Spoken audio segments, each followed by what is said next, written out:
Bismillah, alhamdulillah, wa salatu wa salamu ala rasulillah. Again, welcome you all tonight to our lecture. Our lecture tonight has been titled Dunya, a blessed curse.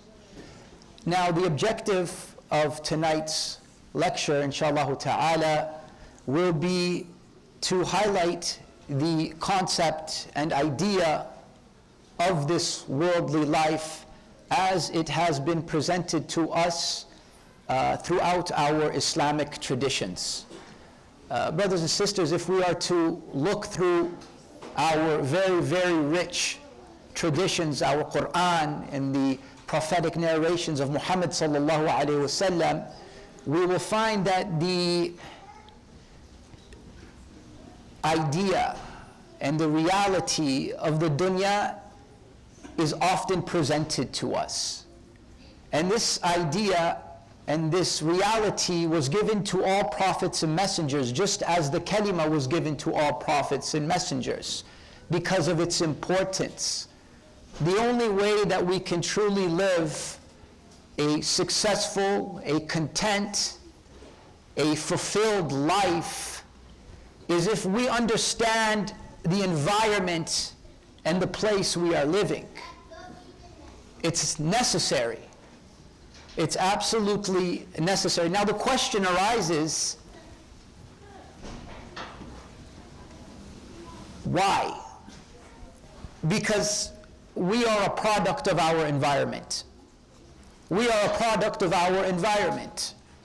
Right? The Prophet ﷺ, he says, كُلُّ مَوْلُودٍ يُولَدُ عَلَى الْفِطْرَةِ, that every person who is born, they are born on what we call fitrah, the natural disposition, what is innate inside of them. But then it is their surrounding and their environment that ultimately changes them and has an effect on them. Therefore, some of them then accept and change their religion or beliefs. So the environment that we are in is a very, very big role in how we mold, or plays a very big role in how we mold ourselves as people, both in this life and in the next. Environment is important, is very important. So the methodology of tonight's halaqah will go as so.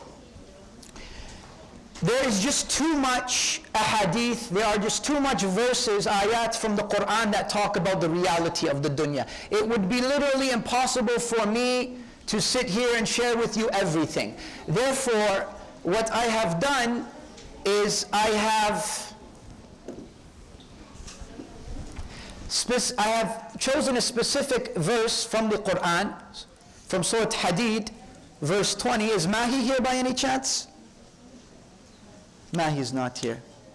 Mahi's my reciter. Oh, Mahi's here, mashallah, tabarakallah. He told me he was going to be here. He said he's here, mashallah, tabarakallah.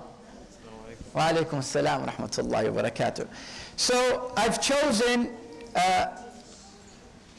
Surah Hadid, verse 20, to be the foundation of tonight's lecture, to be the pillar, to be the skeleton. And then from that we will add different verses and different sayings of the Prophet ﷺ in order to strengthen the meaning and the understanding of this verse. At this point I will get our resident reciter, Mahi, mashallah, Hafidh al-Quran, to recite for us these verses. I know I told you 20 and 21, but I just want you to recite 20 for me, inshallah ta'ala. أعوذ بالله من الشيطان الرجيم اعلموا أنما الحياة الدنيا لعب ولهو وزينة وتفاخر بينكم وتكاثر في الأموال والأولاد كمثل غيث أعجب الكفار نباته ثم يهيج فتراه مصفرا ثم يكون حطاما وفي الآخرة عذاب شديد ومغفرة من الله ورضوان وما الحياة الدنيا إلا متاع الغرور. جزاك الله خيرا. Mahi. So that is what we're working with tonight, inshallah ta'ala. Surah Hadid, verse 20. Now, Allah subhanahu wa ta'ala, He begins this verse through a command, where He says, اعلموا. Know, understand, contemplate, comprehend. What? اعلموا أنما الحياة الدنيا. So now the topic has been presented. But I just want to focus on this word right here for a moment. اعلموا. اعلموا is an order, as we mentioned. والأمر يفيد الوجوب. When we come across different verses in the Quran and we find that Allah subhanahu wa ta'ala is ordering us through these verses, then 9 times out of 10 we have to understand that this order is mandatory. It is wajib. It is compulsory upon us. Therefore, our knowledge of this worldly life and the realities of this worldly life is what we categorize as fardu ayn.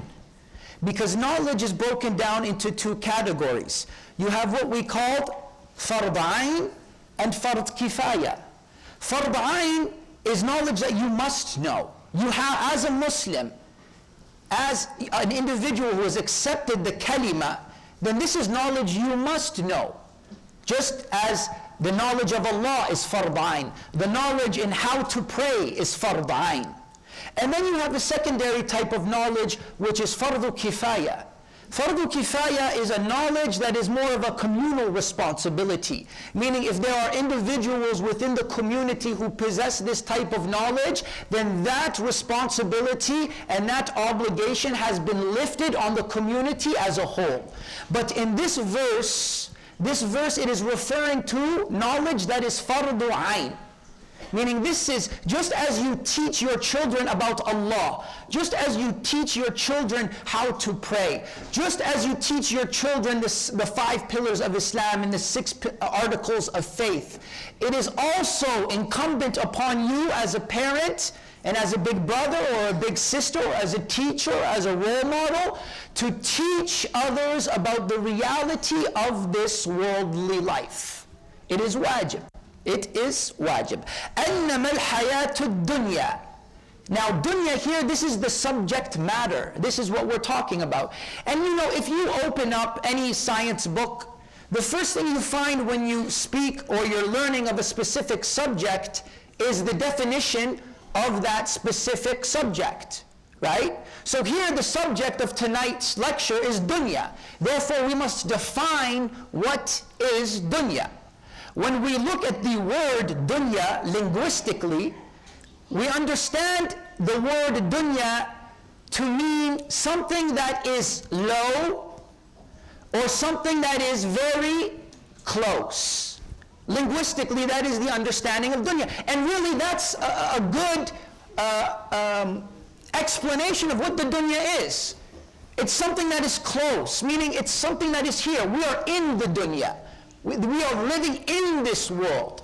That's how close it is. It's a part of us, right? And something that is low. It's something that is low because we know that this life is not the real life. Meaning, so in comparison to life in its totality, this is the lowest part of our life, living in the dunya, living in this worldly life. Now, Islamically, shar'an, the way that the Sharia looks at this term dunya, the way that it is presented in the Quran, the way that it is presented in the Sunnah, it is understood to be the temporal world and its earthly concerns and possessions. So there's 3 words here. Temporal, meaning what? Temporary. That this dunya, the first thing that we describe it as it's something that is temporary. It's not something that is everlasting. And it's something that deals with our concerns, and it's something that deals with our possessions. So our concerns, the concerns that we have, getting up for work, going out to work, taking care of our children, going here and going there, doing this and doing that. All of that falls under the category of dunya, as well as your possessions, your children, your car, your home, All of these things are considered to be part of the dunya. Now here Allah subhanahu wa ta'ala is saying, اعلموا أنما الحياة الدنيا. What is the first thing, ikhwa and akhawat? What is the first thing that Allah subhanahu wa ta'ala describes this dunya as? La'ib. La'ib. Allah subhanahu wa ta'ala, He's describing this dunya, where we're at, this whole life, as a game. It's a game. It's play. It's amusement. This is how Allah said. Allah could have chose any word in the world to describe the dunya, but the first word that He chooses is a 3-letter word, very short, but very meaningful. La'ib. It's a game. Now, let's take a moment to reflect on the nature of games. Games. Let's take a moment to reflect on the nature of games. Now, games are fun, right? You ask any kid, you want to play a game? Yeah, I want to play a game. Let's play. Everybody loves games, right? Everybody enjoys games. Everybody loves participating in games. People even love watching games, right? The Flames, mashallah, tabarakallah, seems like Allah is answering the dua of the people of Calgary. The Flames, mashallah, they made the playoffs. And now people are paying hundreds of dollars to do what? To go watch what? A game. Hundreds of dollars.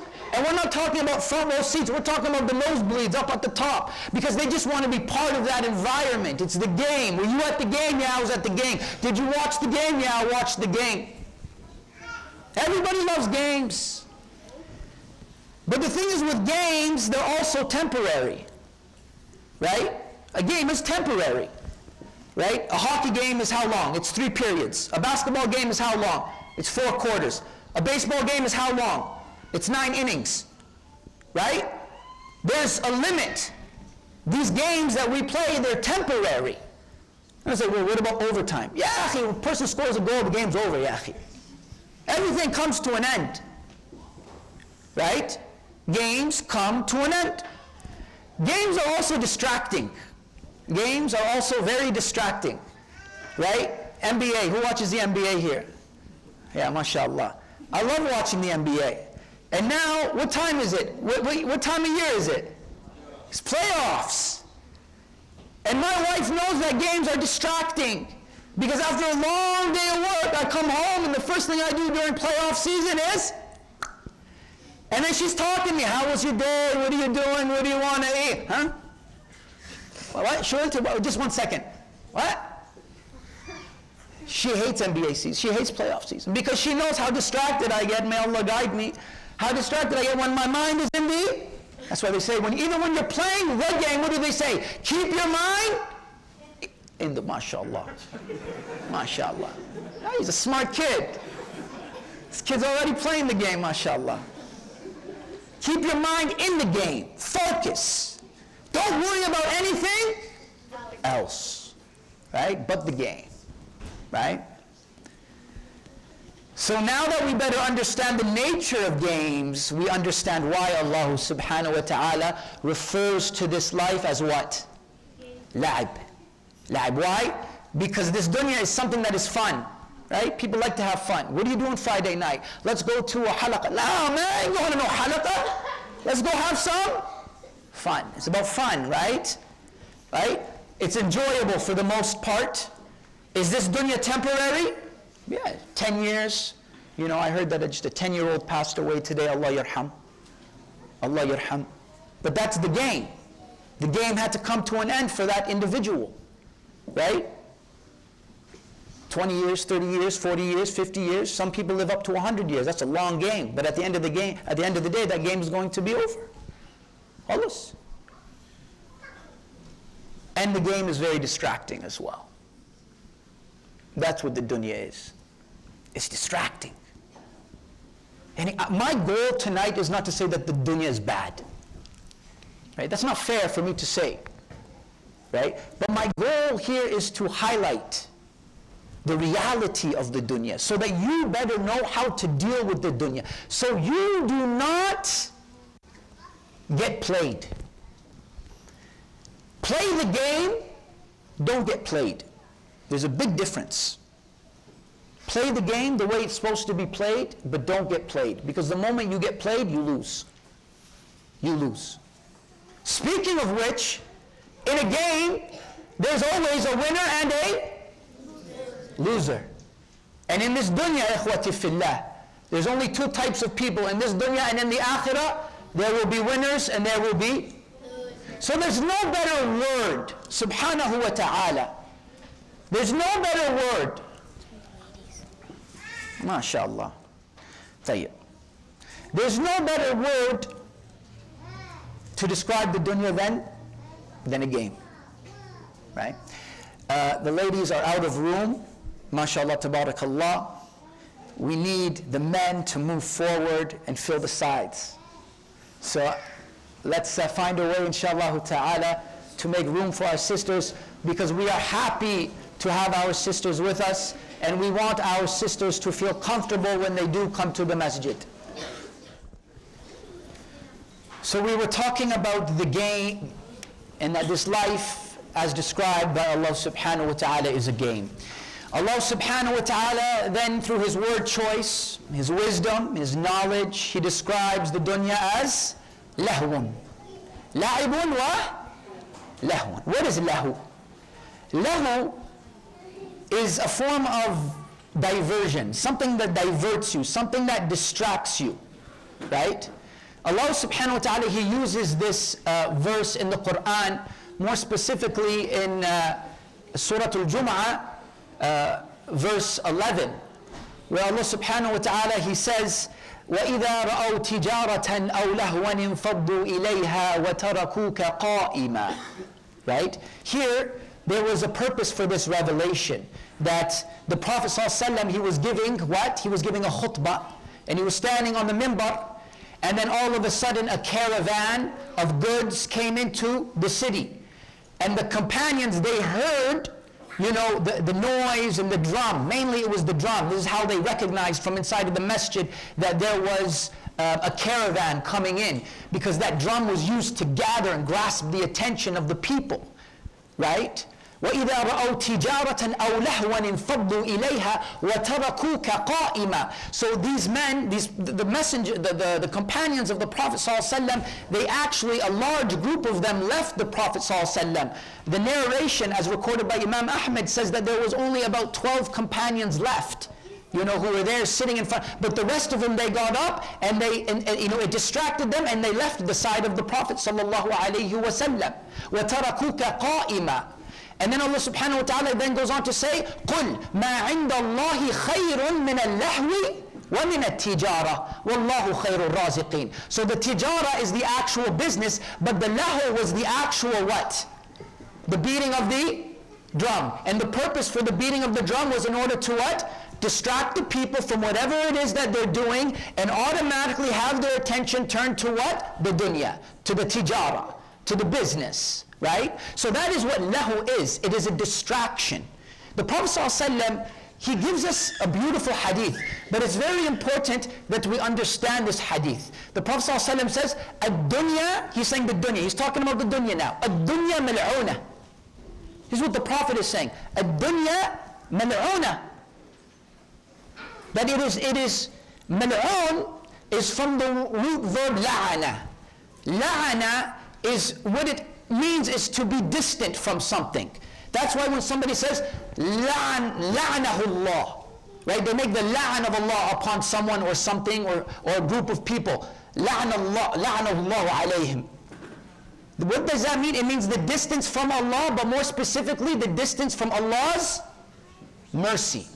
The distance from Allah subhanahu wa ta'ala's mercy. But here the Prophet ﷺ said, "Dunya mal'una." وَكُلُّ مَا فِيهَا مَلْعُونَ. It's distant from what? From Allah. إِلَّا ذِكْرُ اللَّهِ. Except for the remembrance of Allah. And what follows that? وَالْمُتَعَلِّمُ وَالْمُعَلِّمُ وَالْمُتَعَلِّمُ. And the student and the teacher. The student and the teacher.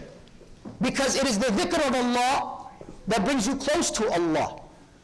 And it is studying and learning about Allah that brings you closer to Allah. And it is teaching about Allah that brings you closer to Allah. So in essence, anything that makes us forget about Allah, it is mal'oon.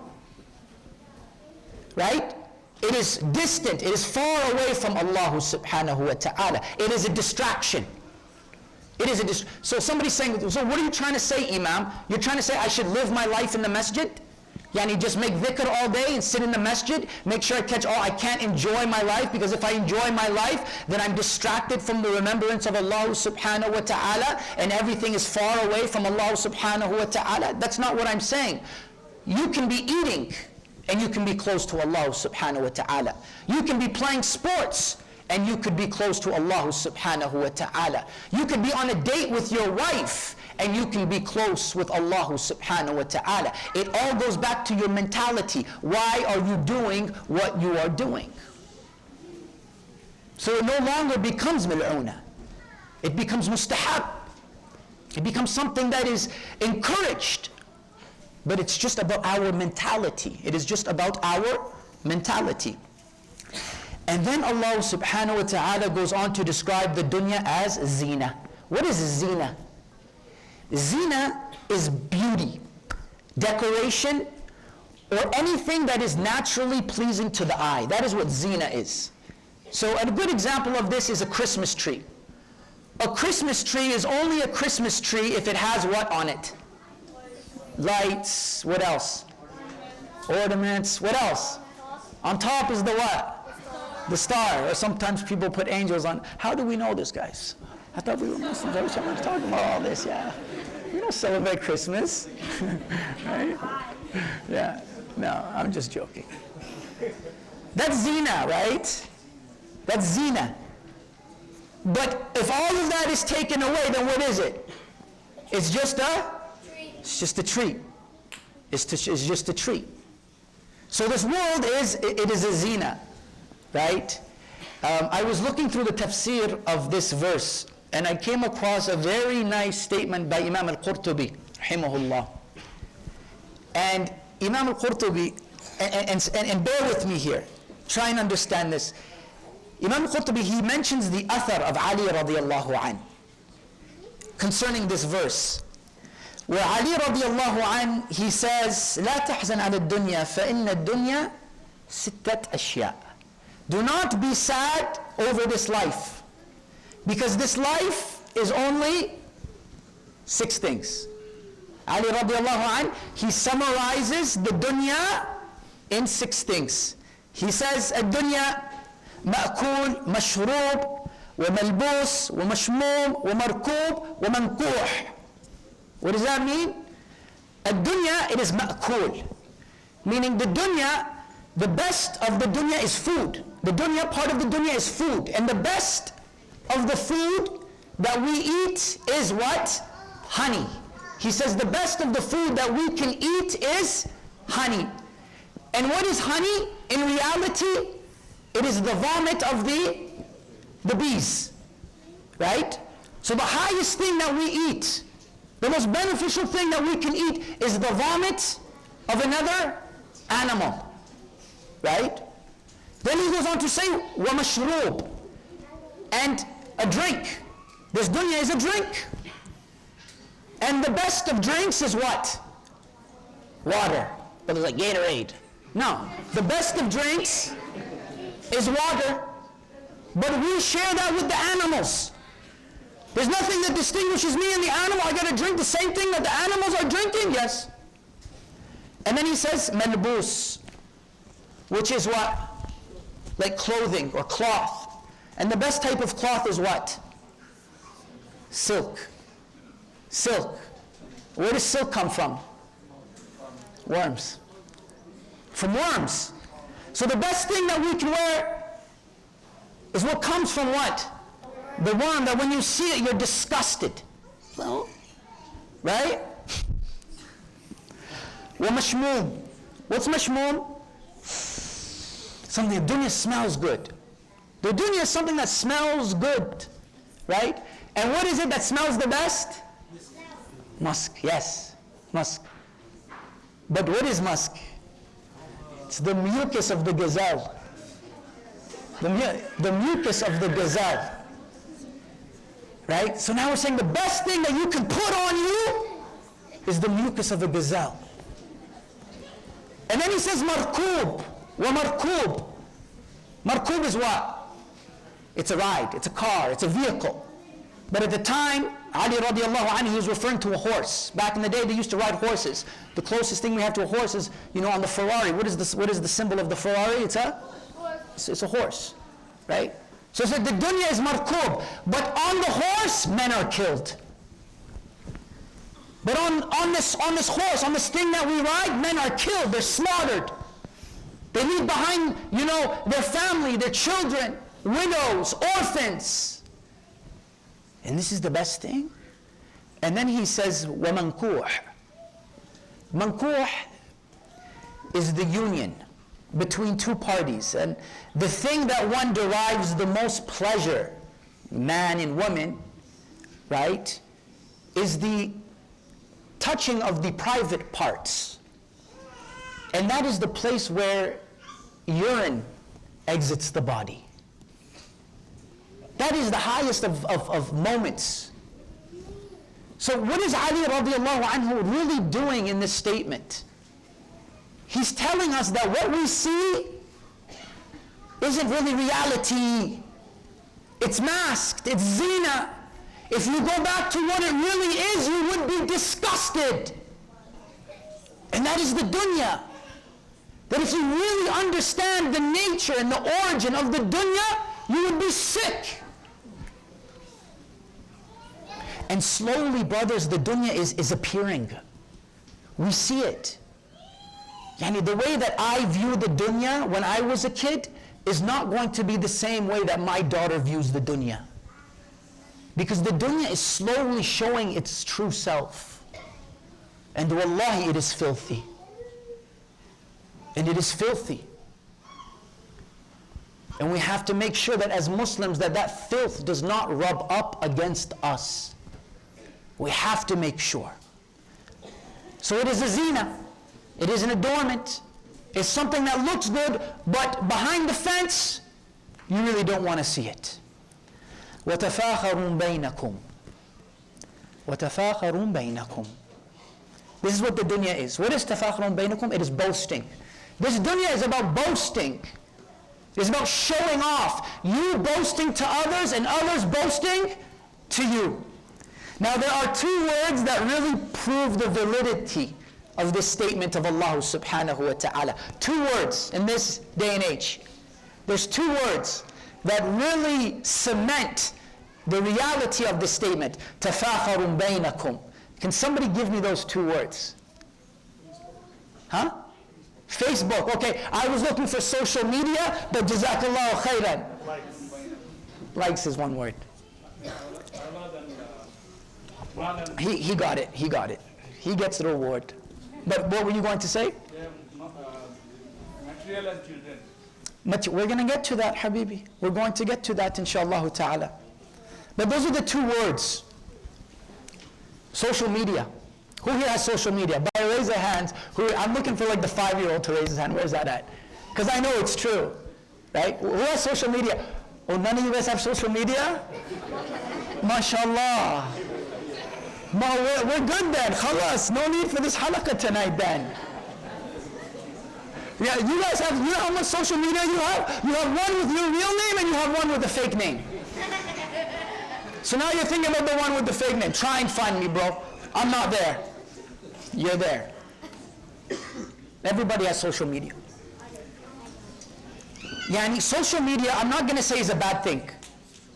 Social media can be a good thing. Social media can be and it depends on how you use it. It depends. And the sad reality is that we as Muslims, we're not using it what? We're not using it properly. We're not using social media properly. Say, we are using social media as a tool to train ourselves in comparing our lives with other people's lives. That's what we're using social media as. It's a comparison. Well, let me see how this person is living their life. So the individual, they go to that person's page, mashallah, and they see the person smiling, they see the person, pictures of nice plates of food, they see, pictures of holding hands with their significant other, they see pictures of, sayings and quotes, be happy, life is good, right? And then you're sitting there like, what? But my question is, that person posting those things, do you think that they post the leftovers that they ate yesterday on social media? Do they post or Facebook Live when they're getting in an argument with their significant other? No? Do they post, issues that they have with their children? Or are they, just posting how to raise your children and their kid is on the street? Right? What we see in social media is not real life. It's not real, it's fake, it's a facade. It's people putting up moments of their life, trying to allow other people to believe that this is their whole life. And I'm not trying to say social media is bad and you shouldn't post good things. But a lot of this goes back to your intention. When you post a picture, really, what's your intent? You post a picture, and then 10 minutes later you go back to the picture. And what do you look at? You look at the picture? You don't look at the picture. You look at the comments. You look at the likes. You look to see what the people's reactions are. You go back an hour, every hour, and you say, you know what? Nobody likes this. So now you've validated, you've validated the people's opinions of you. If you get no likes on your social media, then you look at yourself as someone who is what? Low, nothing. Right? But if you're, mashallah, a public figure and you post, one word, two, everyone, like, love you, oh, you're the best. And then the person feels good about themselves. Again, I know I'm maybe kind of going off on a tangent, but social media, this is how we're using it. We're using it to boast against one another in a way that is hidden. Right? And then somebody says, why didn't you like my post? And she's no longer your friend. He's no longer your friend because he didn't or she didn't like your post. Or there's no comment there. Like, this is an issue. This is an issue in how we view the dunya and how we present the dunya to the people. It's all fake. It's a facade. I'm sorry. It's an issue because I know how big of an issue it is, especially for the youth. Especially for the youth. And that's where my main concern is the youth.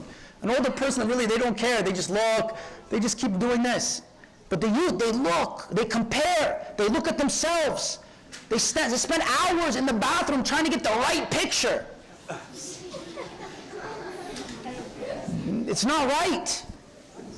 It's not healthy. That's what. It's not healthy. It's not healthy.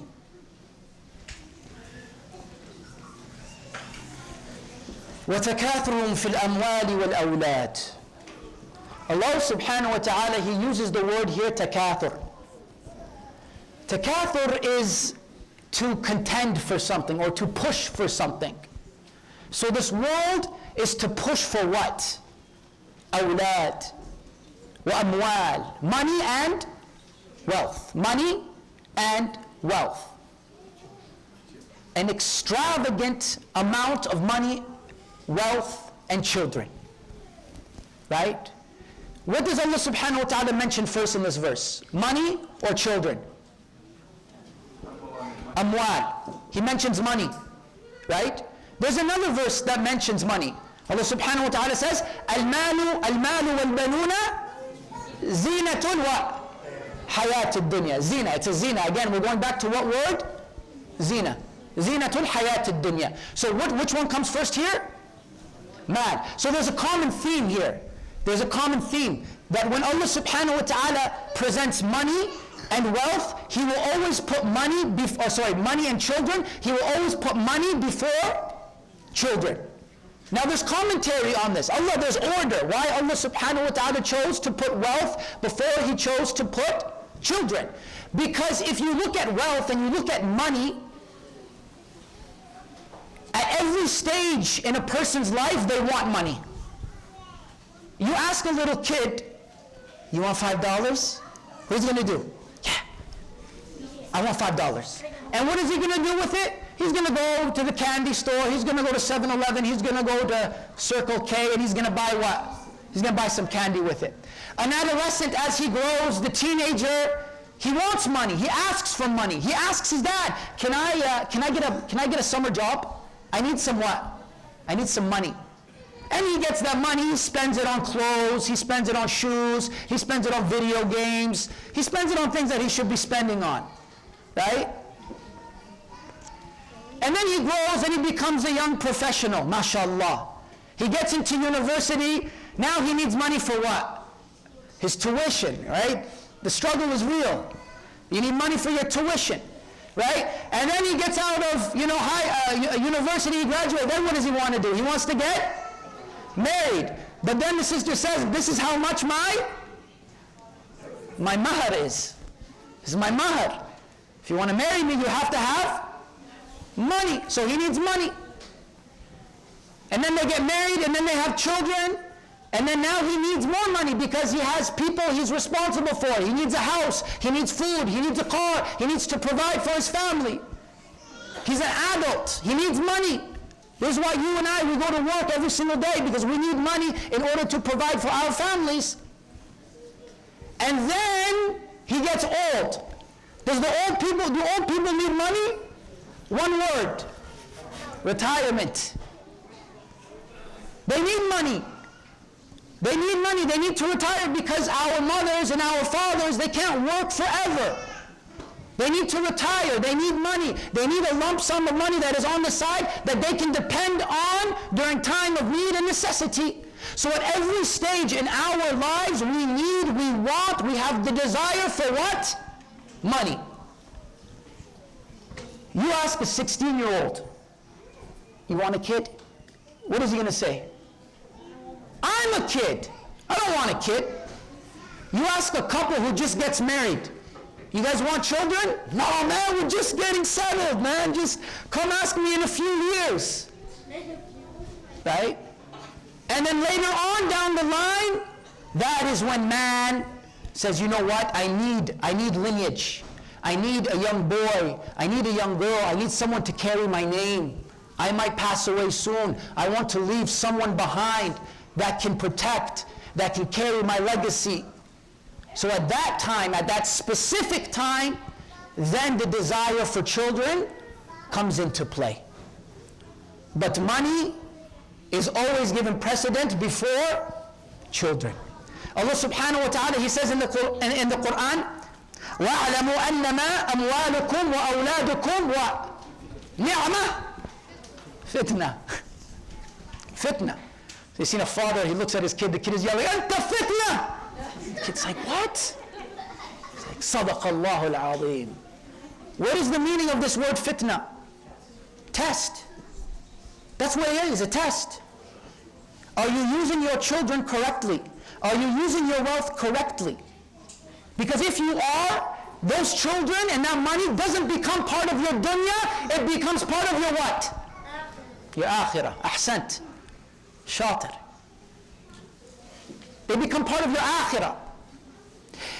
The idea that the love of this dunya lies in materialistic belongings is not real.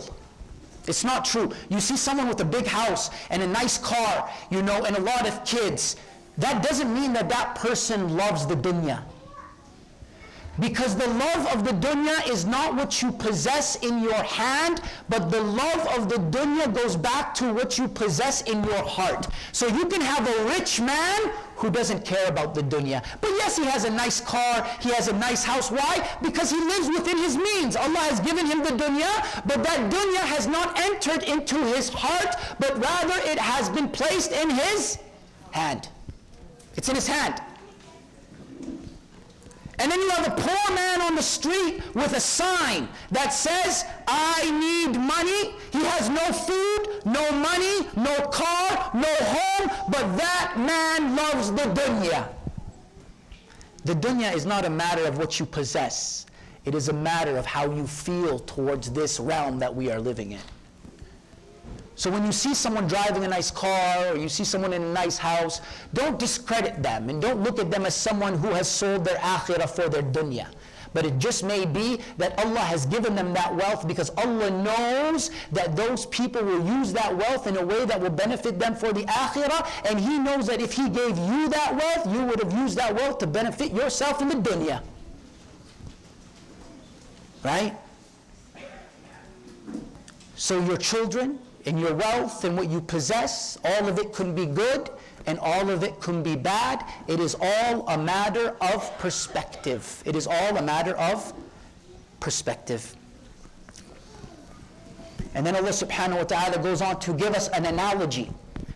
كَمَثَلِ غَيْثٍ أَعْجَبَ الْكُفَّارَ نَبَاتُهُ ثُمَّ يَهِيجُ فَتَرَاهُ مُصْفَرًّا ثُمَّ يَكُونُ حُطَامًا. Now here Allah subhanahu wa ta'ala, He's saying to us, listen, I've explained what the dunya is by giving you words that you would understand. لَعِبٌ وَلَهٌ وَتَكَاثُرٌ بِالْأَمْوَالِ وَالْأَوْلَادِ. Right?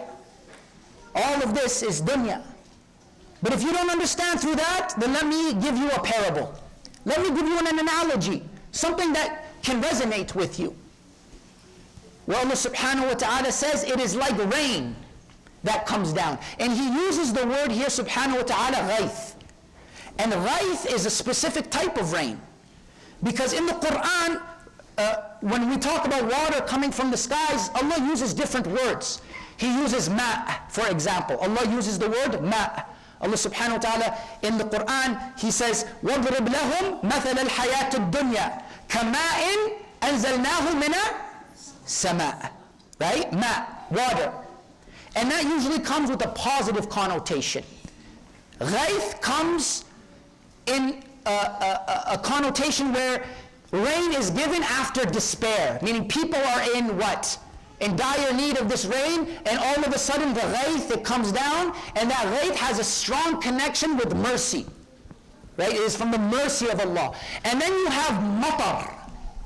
The word matar, even just hearing the word matar, it's hard, right? Matarna, famtarna alayhim, right?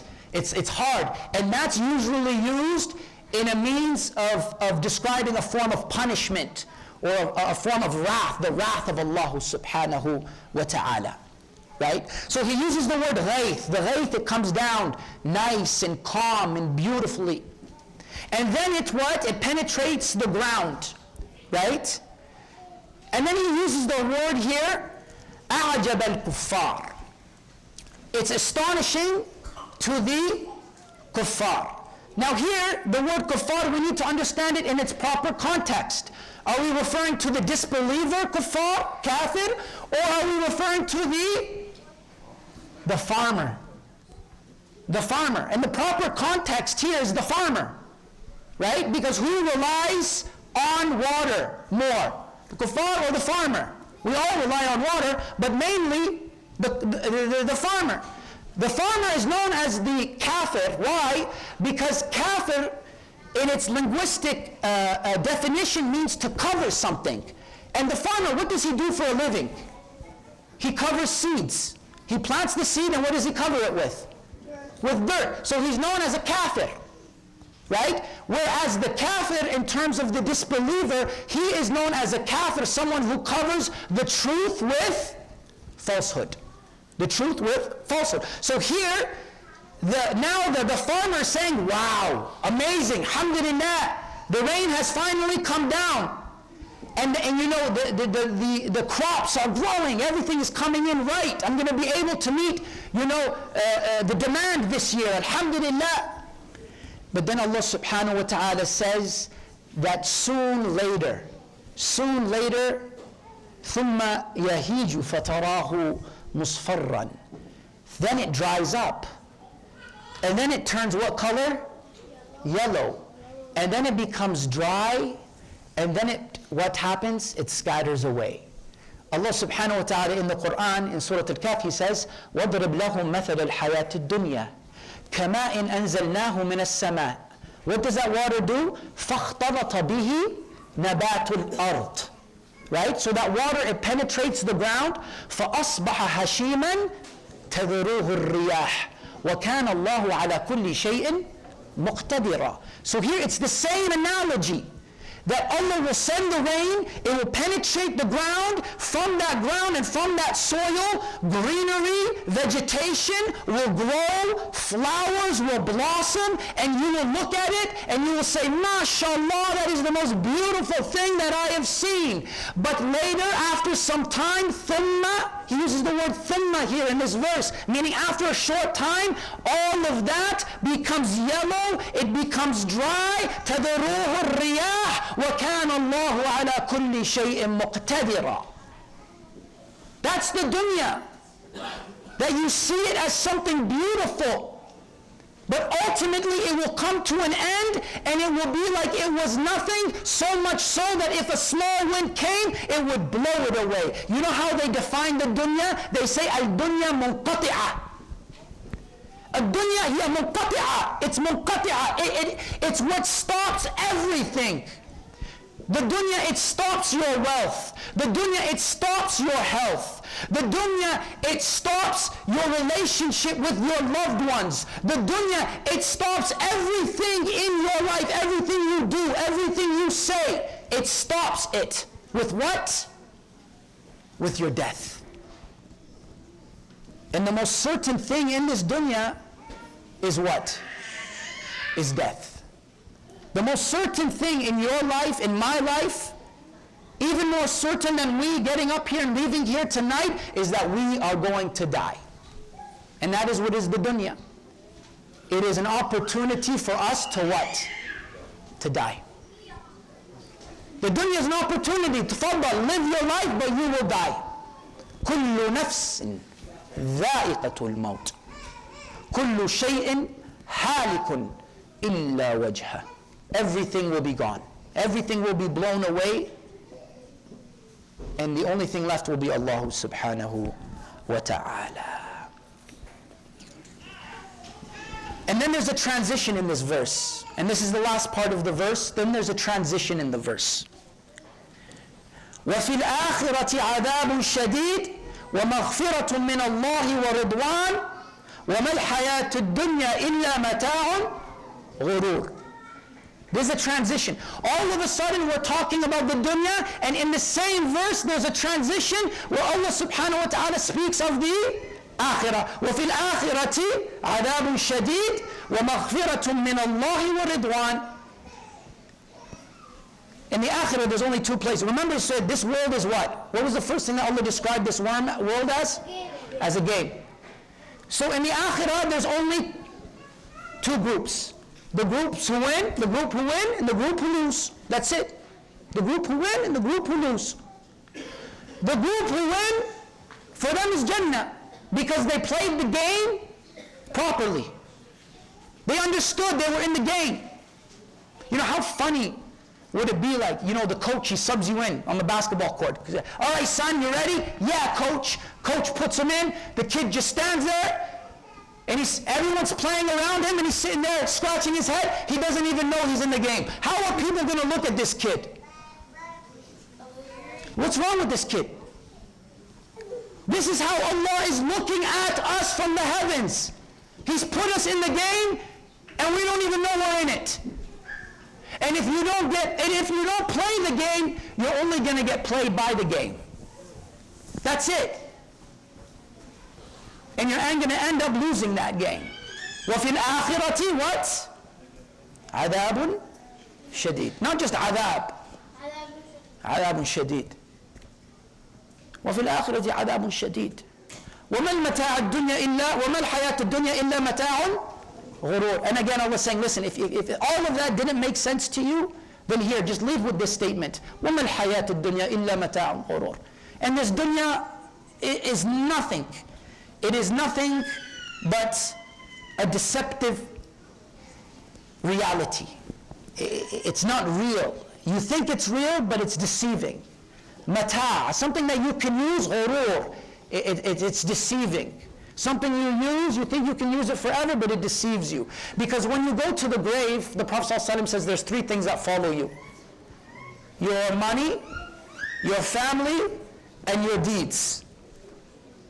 And then he says, after you are buried, Two things leave and one thing stay, and it is your family and it is your wealth that leaves. Your family, they leave. They don't jump in the grave with you. No matter how much you love your family member, they're not going to jump in the grave with you and stay the night with you. Mustahil. They won't. No matter how, if your own mother, my mother is ala rasul ayn, she's the most important person to me in the world, because the Prophet ﷺ taught me that. If my mother passes away, may Allah subhanahu wa ta'ala preserve her and give her a long, healthy life, I can't stay at the grave. I don't have that capacity to jump in the grave and lie with my mother. So I will have to get up and I will have to leave. And then, a few days down the line, what are they going to do?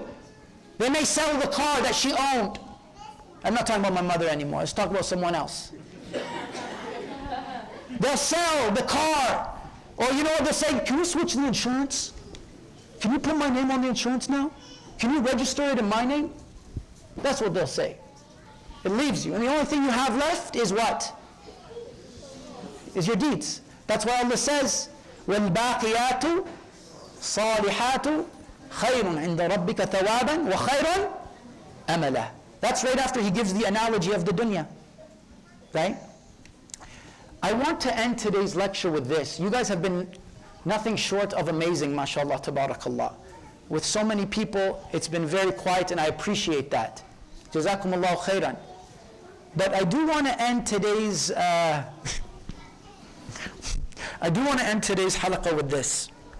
A few misconceptions that we have regarding this dunya.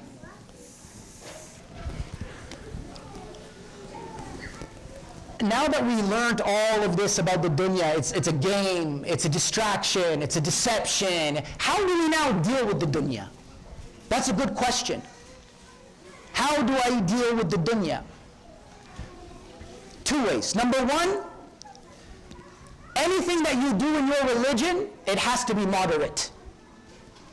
The way that you pray, it should be moderate. The way that you fast, it should be moderate. The way that you give zakat, it should be moderate. Everything should be done in moderation. Everything. Right? So the way that we deal with the dunya, we deal with it in moderation. Now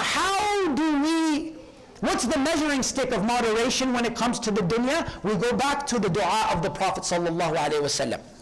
Now there's a specific dua that the Prophet ﷺ used to make from Rukn al-Yamani to al-Hajar al-Aswad in Mecca when he's doing tawaf. Right? From the corner of Yemen, or the Yemeni corner, to the black rock, there was only one dua that the Prophet would ever make. Only one dua.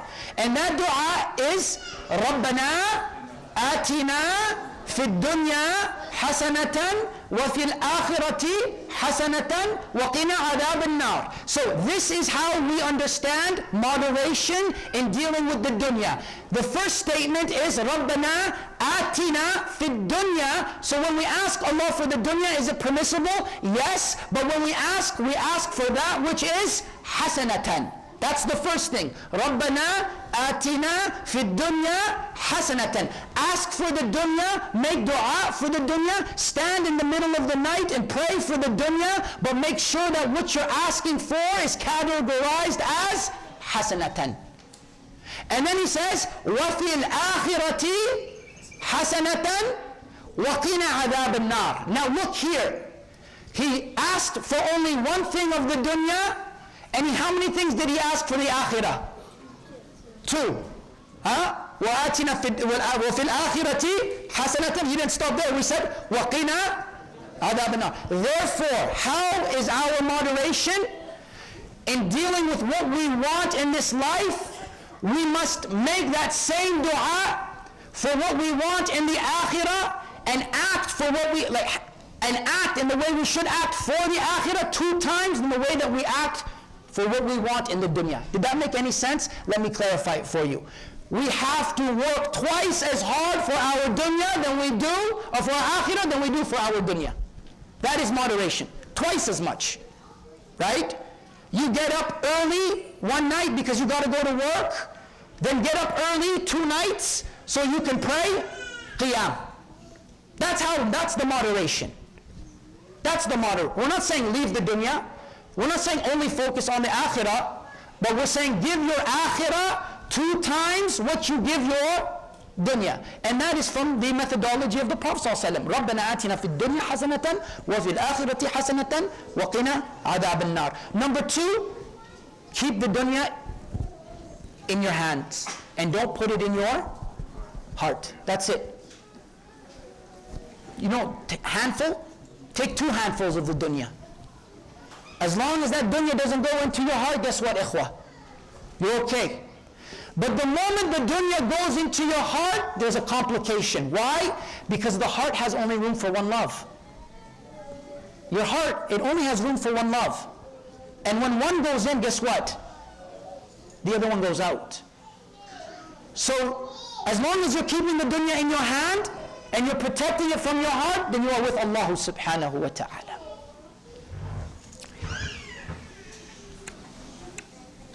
I'm going to end today with this. My sister and her husband, they're on vacation in Southeast Asia. And they've been sending me pictures, and it's absolutely beautiful, mashallah, tabarakallah. And when I told my sister that I wanted to have this lecture on the dunya, she was very upset with me. She said, I wish I was there so I could attend. And I said, khair, inshallah. IISC, mashallah, does a great job. He posts everything on YouTube. May Allah reward you all. But I said, you know what, inshallah, I'll get back to you. So I sent her a voice note. And I said to her, I hope you guys are enjoying your time. I know that you really wanted to be at this halaqah, but I was doing some research and I came across a beautiful hadith of the Prophet sallallahu alaihi wasallam, and I want to share it with you while you're in Indonesia. I said, I want you to go to the ocean, and I want you to take your finger, and I want you to place your finger in that ocean, and I want you to immediately lift up your finger, and I want you to look at that single drop that falls from your finger. And I want you to know that with everything you have seen and everything you have experienced in the past 2 weeks and everything you will go through and enjoy for the rest of your life, that one drop is your dunya. And that ocean, that vastness of that ocean, sadaq. It's your akhirah. It's your akhirah. When you go and ask a waiter in a restaurant for water, do you say, excuse me, waiter, can I get a drop of water? Would you say that? No. Why? Because a drop of water can never quench your thirst. Never. A drop of water can never quench your thirst. This is the analogy that the Prophet gave. I did not give this analogy. This is the Prophet ﷺ. He's saying, stick your finger in the water, in the ocean. That one drop that comes, that is your life. The ocean is your hereafter. Why are we settling for a single drop of water that cannot even quench our thirst, and we're forgetting the vastness of the ocean? Perspective. Put it in perspective, ikhwah. You'll never be content with the dunya. You'll never be content with your dunya. It's not about being content.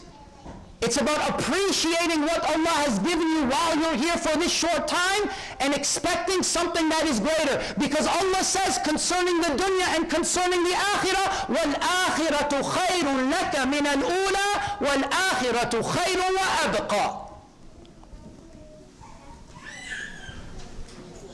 We have to be in this dunya as survivors. Survive the dunya. Survive this. Don't live in the dunya. Do not indulge in the dunya, but survive the dunya. There's a big difference between the two. May Allah subhanahu wa ta'ala allow us to be amongst those who listen to this speech and follow the best of it. سبحانك اللهم وبحمدك أشهد أن لا إله إلا أنت أستغفرك وأتوب إليك. So next week we have our information session, and afterwards we have a 2-week workshop. After that, inshallah, guess what it is? Ramadan. Allahumma balighna Ramadan. Allahumma balighna Ramadan. Jazakum Allah khairan. Assalamu alaikum wa rahmatullahi wa barakatuh.